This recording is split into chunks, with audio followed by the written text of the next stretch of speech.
Grow your practice, grow your wealth, grow your impact. Find out how to spend less time in the dental chair and more time on the things you love. Welcome back to the Dental Wealth Podcast. Glad to have you back. Hope you enjoyed last episode, and I hope you put those things into action we talked about. Making sure that you went back and you looked at what percentage of your business is on the front side and what percentage is on the back side and where to move your energy. Today, I want to talk about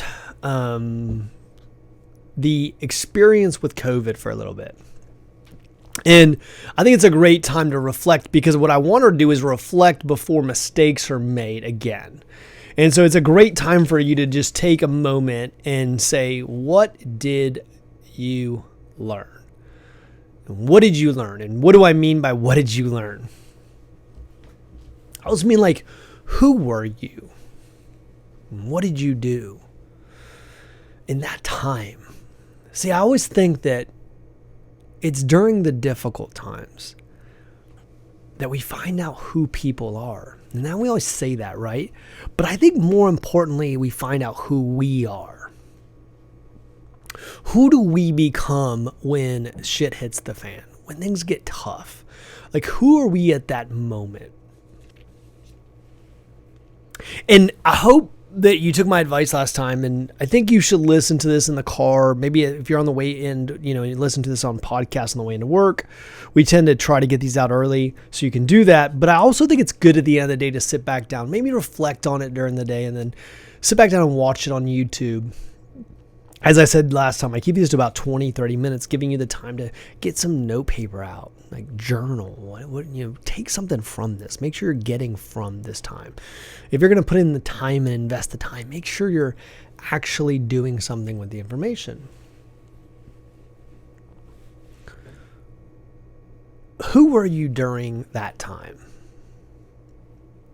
One of the greatest things, not to pat myself on the back, but I remember walking out of this thing thinking, the one thing I never let happen was fear take the day. I never let the news media, by the way, I took Facebook and LinkedIn and the weather channel app, for some reason it was coming through, all that stuff from Facebook and Twitter and all that off my phone, because I didn't need, none of that was going to help my life. All it was going to do is create fear. And I didn't, I was like, I got to lead people. I can't be in a fear mindset. And so, did you let fear take the day? And by the way, it's okay to say, I kind of let fear take the day a little bit, Eric. I kind of let that happen a little bit. I wish I hadn't. Because what it is about what did you learn, right? What did you learn? And why did that happen? And what triggered that fear? Like, what was it that triggered the fear? Because when you analyze and say, well, actually, I did let fear take the day. To be completely honest with you, Eric, I was scared to death. I would take that a step further and say, scared of what? I want you to write that down. What was I scared of?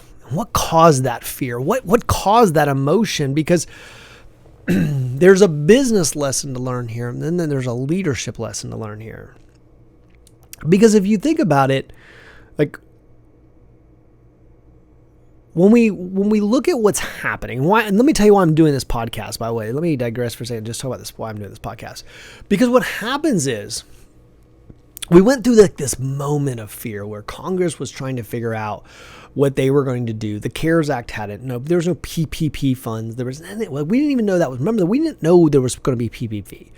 We didn't know there was going to be EIDL. We didn't know, right? So I remember sitting down with a client literally the day they shut a lot of this down, and the client looking at me and saying, thank you for working with me, because I don't need to worry financially about what's happening, right? I know I'm going to be good for a very long period of time. Did you worry about money? And the reason why this matters so much is because what will happen is we got PPP funds, and then we opened up the doors, and then all these patients started coming in because there was 2 months of backlog, and then you got busy again. Revenues and cash flow were starting to be, most of you are back to the revenues you were at before, right? Or, prior to all this happening. If you're not, it's because you've decided not to be. It was a conscious decision. And then so your revenues are back where they need to be. Your cash is in a great position because you didn't have to pay payroll for a few months. And so you're sitting in this amazing, awesome position. And so it's easy in that position. It's easy at that time to go, I'm good. I'll just move on. Forget, act like it never existed. And what a mistake that would be. You know, it's one of the greatest things I ever heard was like, don't just read the success stories. Don't just read the success stories. Don't just read the stuff about everybody winning. Read the success about failures. Matter of fact, in an MBA program, one of the things you do is you read about failures, the Daimler-Chrysler merger, right? You read about failures and what went wrong and why shouldn't we have all seen that? And so what happens is in your own introspection, in your own business, what you have to do is actually look back and go, what did I do wrong? Because it goes back to history, right? If we don't study history, we're doomed to repeat it. It's the same exact thing for your business. Did you learn anything? Now, I don't mean that in some condescending, rude way or something. I'm just saying, look, you've got to take some moments. That's why this one in particular, this podcast, I need you to sit down at some point, watch it on YouTube and like focus on, like listen to it, watch my facial expressions as I get animated or whatever. But I want you to get focused in on. And if you can't watch it, it's fine. Listen to it and just write some notes. But get to a place where you can take some notes. Because the question is, what did you learn? So let me give you an example about what did you learn. What did you learn about your banking relationship? What did you learn? See, there's a bank here in Atlanta, for instance, that literally all you had to do is make a phone call. And what they did was literally they sent out an email deferring your bank loans for 90 days you didn't even have to call them. They sent an email and basically said, we're just going to do it for you unless you basically just got to respond back and say, yes, I want that. And they're like proactively. Did they, like that same bank was like giving lines of credit for $50,000 like to everybody who was a dentist that was a client. That within a little bit of time they'd give you $100,000, or they were really proactive. You were able to get your banker on the phone. It didn't need to go to committee for a week, and so you were going to get access to capital quickly. And then there were some of you that dealt with some big giant banks who needed people to go to committee for a week before you could even hear back. What did that tell you about your banking relationship? If you had to wait a week or two for a decision, you need to move banks. See, as a small business, you need access to capital. And this time it was COVID, but next time it might be a medical condition. It might be something that takes your legs out. It might be something that you're not expecting. None of us could have predicted COVID, but yet here we are. Do you have access to capital? Now, some of that access to capital is your own savings and accumulation of wealth, but some of it's access to credit lines and access to debt and access to the ability to get. Now, you could have a $300,000 credit line or $150,000 credit line, never put a dollar on it, but at least have the credit line open. One of the things I did when I was young, I think I was in my 20s, and I went and got a credit line on my home, but never put a dollar on it just because I was like, well, look, if I ever needed the money, at least I can get access to it. Did you have access to capital? Was that one of your fears, was not having access to capital? Was one of your fears not knowing if you were going to be able to pay your bills? Was one of your fears having stacked up debt? Was that one of your fears? What about your other relationships? What did your financial advisor do? Did they put their head in the sand? Did they disappear? What about your consultant? What about one of the problems was so many people in the so-called dental consulting industry, what they did was they buried their hand in the sand because they didn't know how to provide value when the dental office was closed. They didn't even come out. They didn't even come out of hiding until they thought the thing was going to open back up. Where you coach through the whole process from day one, all the way to the end? Were your advisors coaching you literally every step of the way? Did you have the advisory team around you that was coaching you and coaching your team, not just in cash flow management? One of the first things we did was we sat down with every single client and did a cash flow management plan. We coached their leadership and told them how to lead during this time. We talked to them about their team leaders. We met with the team leaders and figured out how their team leaders could communicate and how to market during this time. Matter of fact, we had a marketing company said, your clients are the only ones marketing during this time. Of course we were, because nobody else was. What a great time to communicate. There's opportunity that so many of you did not seize. What did you learn? Maybe what you learned is I should take care of opportunities when they come. When the opportunities, one of the greatest things Jim Rohn said one time is that opportunities are like springtime. You only get so many in a life. You only get so many in life. And so what ends up happening is there's opportunity right now. And there's opportunity to also learn.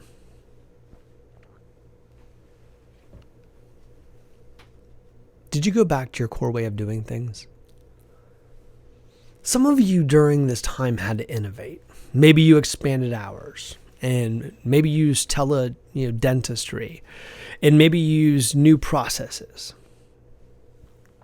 Did you dismantle those as soon as you could? Did you go back to your core way of doing things? Or did you use this time for expansion? What things are you keeping? I would ask you, what are you keeping on the shelf? What did you change? What did you learn? How did you innovate? Write those down. How did I learn? How did I innovate, right? And what am I going to keep? So write down, you put the list down and say, what am I going to keep and what am I going to discard? So what things did we do to innovate that I should keep? Maybe it was in team communication. Maybe it was in patient communication. Maybe you got on Facebook and you did Facebook Lives once a week. Maybe you should keep that.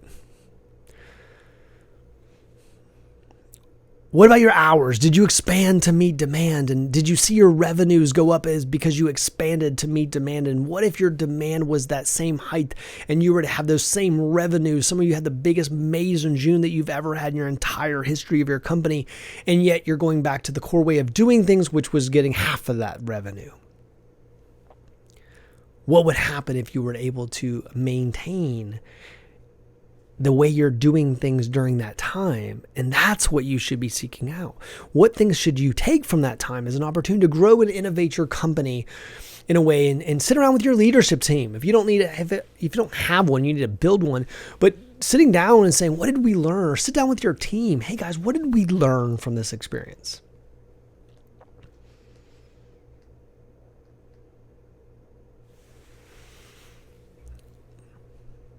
I want you to ask yourself what kind of leader you were during that time. And I don't want you to do that to beat up on yourself. I want you to do that to figure out how you can grow. Or what maybe caused you the stress to not be the leader you wanted to be. So many of you, and one of the things I've always stressed is I've always said, you've always got to have access to capital. The number one need of all businesses is access to capital. Most of these companies that are going out of business, these peer ones and all these other companies, look, the problem is access to capital. Most of these companies, what happens is that they're struggling anyhow. They take out a whole bunch of debt. They didn't expect COVID to happen. The debtors will not give them any more debt or give them leniency of terms. And so they don't have access to capital, which is why they go out of business, because their debtors won't work with them anymore. That's what happens to a lot of companies. Access to capital, doesn't matter how big you are, is the most, hear me. Access to capital is the most important thing to your business. Look, even over to leadership, you can have an amazing leadership, but if you don't have access to capital, you'll just be a bunch of leaders sitting around in a circle going broke, okay? You have to have money. You have to have access to money, okay? And access to money is so important for business. I literally have consulted for companies and walked in the door for companies who are profitable, were going out of business because they didn't manage cash. Managing cash and profitability are completely two different things. Did you have enough access to capital, honestly? Now, here's what I will tell you. If you could not stay closed for 6 months without losing everything you had, you didn't have enough access to capital. That's right. Because I know most of you furloughed your employees, but if you couldn't furlough people and you couldn't do the things you needed to and then stay home closed for 6 months and pay your bills, you do not have enough access to capital. Not capital, access to capital. Okay, you could not go get it. You could not go ahead and do the things you need to do because that could happen. Now, why 6 months in a business? Well, because of the fact that could happen at any given time. You could have a disability. You could have something happen in your life. Now, I know disability, by the way, kicks in about 90, long-term disability kicks in about the 90th day, 91st day to be exact. So if you don't have at least 3 months, right? So then what we're talking like you got to be ready and prepared. But now you say, well, why 6 months? Because you might need to buy things. You might need to invest in things. It's not always for tragedies. Sometimes it's opportunities. It's not just when things go bad, but when things go great. When all of a sudden there's an opportunity to buy a building or buy a practice and you don't have the capital, it might cost you literally over time tens of millions of dollars to not have 200 grand. Yes, it might cost you $10 million to not have 200 grand. That's a fact. Dental wealth, that's what we're here, guys. It's a dental wealth podcast. Don't give up 10 million over 200 grand. That doesn't make a lot of sense, does it? So part of this is like thinking about this and going, man, okay, so let me think about this, Eric. You're probably right. Okay, let's talk through this. Did I have the best relationships? Let me go back and analyze my relationships. Were they there for me during the time? Was my accountant there for me during the time?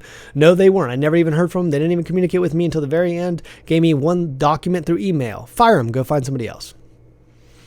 I'm serious. I'm not even hesitating. Let them go. They're not right for you. They're not going to help you build and grow. They didn't even know what to do during the time. They didn't know how to communicate. They don't have good leadership. Get rid of them. I'm serious. I'm looking right in the camera and say, let them go.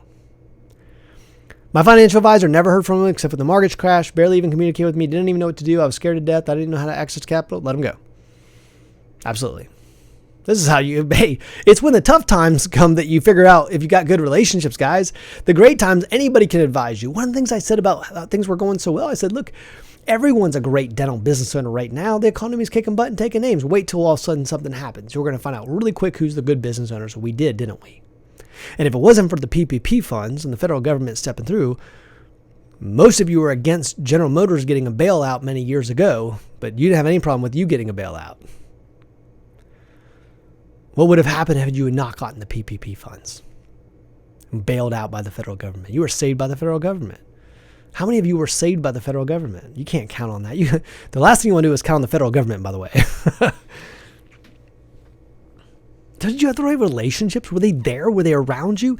And if not, that's okay. It's just time to move on. Upgrade your relationships. Upgrade the people around you because you said, you know what? When crap hit the fan, it's just like your personal relationships. If you went through a personal crisis, whether it be an illness, a divorce, whatever it was, a death in the family, and you looked around and those people were gone, what would you do? What would you do if your life got really rough and you called your best friend up and that person wasn't there for you? What would happen to that relationship? Hey, business is tough. Sometimes you got to make tough decisions. But I'm going to tell you now, if somebody wasn't there for me during that time, gone. When times got tough, you weren't there. It means one of the things I told doctors about intentional leadership one time, I said, I want to always know, can I trust on you? Can I count on you? And can I believe in you? When things get tough, when stuff hits the fan, can I count on you? When it gets tough, when I need the money, when I need the support, can I count on you? Can I trust that you're going to be there? And can I believe in this relationship we built? And if not, bye. What did you learn about your leadership skill set? And maybe you go, hey, you know what? This next 12 months, I need to spend some time growing my leadership. That's why one of the reasons I create a leadership firm. I realized very quickly that if people aren't good leaders, it doesn't matter what I teach them about business. It'll fall apart anyhow. That's why firm's called Tower Leadership, because I said, hey, look, it doesn't matter how much I teach them about business. If they don't know how to lead people, it won't matter anyhow. If they don't know how to lead themselves, it won't matter anyhow. If they don't know how to lead their community, won't matter anyhow. If they don't know how to lead their family, won't matter anyhow. Grow the revenues, they'll just waste it anyhow.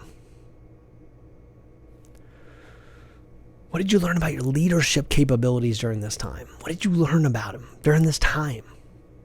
What do you need to focus on? And be vulnerable with yourself. If you don't want to be vulnerable with anybody else, that's fine. But be vulnerable with yourself. If you can't tell yourself the truth, then you need, not only do you need to focus on your leadership, but you probably need some counseling too, okay?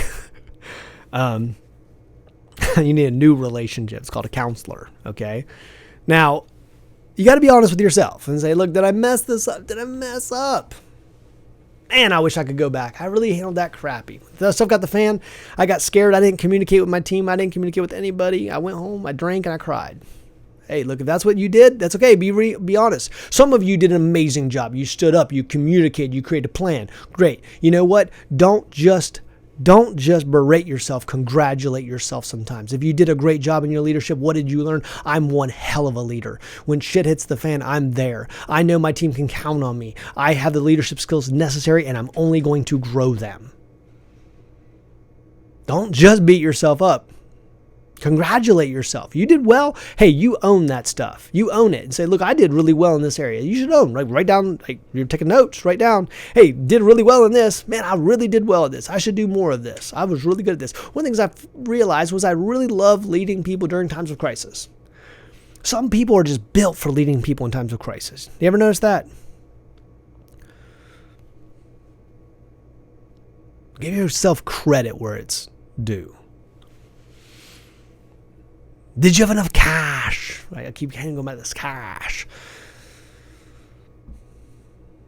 What if I had? How would I have acted? Would I have acted differently? Would I have done things differently if I had the cash that I really wanted to have? Maybe I did, maybe I didn't. What would I do differently? What could I do differently? What plan, strategy, action steps do I need to put in place to change it going forward? Now, so critical that you do this now while it's fresh. A year from now, you're not going to feel the way you do today. I promise you, you will not feel it today. If I had talked to you 2 months ago, you'd feel different than you do today. It's affecting you less than it was 2 months ago. Fair? And what happens over 2 years? The weeds take the soil. You go back to the way you were doing things and you forgot all about it. So what we have to do is we have to call this like a sheet of lessons learned. Lessons learned. What did I learn? And what am I going to change? And what am I going to get from this experience? So I always say this, things happen for us, not to us. I recently just had a really bad experience. It was a really bad experience. And you know what I said instantly? I woke myself up. I was like, Eric, it happened to you, for you, not to you. It happened for you. How can you learn from this experience to get better? Every time something happens in your life like that, you go, how do I get, this is for me. Whether it's a divorce, whether it's a death, whether it's a business failure, whether it's a personal relationship falling apart, whatever it is, whether it's a patient complaining, whatever it is, it's for you. It's for you to get better. And that's why the old saying is, if it doesn't kill you, it only makes you stronger, right? I didn't make that up. What doesn't kill you makes you stronger. Because you get from things. Because if it doesn't kill you, then you should be learning from it. And how do I get better? It made me stronger. It made me wiser. It made me better. Are you becoming a better leader because of COVID? And in fact, you should be going, I am better because of COVID. That's right. None of your peers will say that. But you should be like, yes, I'm a better leader. I'm a better individual, a better father, a better mother, a better cash manager. I have better relationships. I would have never fired my accountant until that happened. Now wait till after July 15th, get your taxes filed and then move forward. But think about that for a second.